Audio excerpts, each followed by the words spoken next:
திடீர்னு போய் மாடுபிடி வீரருக்கு வேலை போட்டு கொடுக்குறோம்னா என்ன அர்த்தம்? மாடுபிடி வீரருக்கு வேலை போட்டு கொடுக்கும் போது எனக்கு ஒரு வேலை போட்டு கொடுக்கையா, நான் வேலை பார்க்கிறேன், என்ன வேலை சொல்லுங்கய்யா, நான் பார்க்கிறேன். செய்ய மாட்டீங்க. ஏன்னா நீங்க புகழை அள்ளி அள்ளி போட்டுக்கிட்டே இருப்பீங்க. ஆனா 2026 நீங்க ஜெயிச்சிருவோம்னு கங்கணை கட்டிக்கிட்டு அலைவீங்க.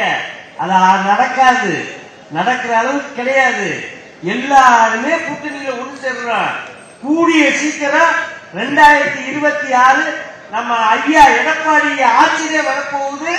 இது மட்டும் இல்ல, எல்லாத்துக்குமே பெரிய பொறுப்பு கிடைக்க போகுது. பெரிய பாடுபட்டு இருக்கோம். நிச்சயம் இந்த மதுரை மீனாட்சி அம்மே கைவிடாது. கூடிய சீக்கிரமே இந்த வார தேர்தலில் ஐயா எடப்பாடியே ஜெயிப்பாரு. அத்தனை தொகுதியிலையும் அத்தனை எம்எல்ஏ அதிக வாக்கு வித்தியாசத்தில் ஜெயிக்க போறாங்க. இது நடக்கும் நடக்கும் நடக்கும்.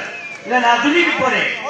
ஐயா நான் சொல்றேன், இங்க உள்ள யாருமே தவறா நினைச்சுக்கிறாதீங்க, யாரும் தவறா நினைச்சுக்கிறாதீங்க. எவ்வளவு பணம் கொடுக்குறாங்களோ நீங்க வாங்கிக்கீங்க, வாங்கிட்டு ஓட்டு போடுறது மட்டும் ரெட்டலைக்கு போட்டுருங்க. பிளே ஸ்டோர் மற்றும் ஆப் ஸ்டோரில் இருந்து பாலிமர் செயலியை QR கோடு மூலம் பதிவிறக்கம் செய்யுங்கள். செய்திகளை உடனுக்குடன் பெறுங்கள்.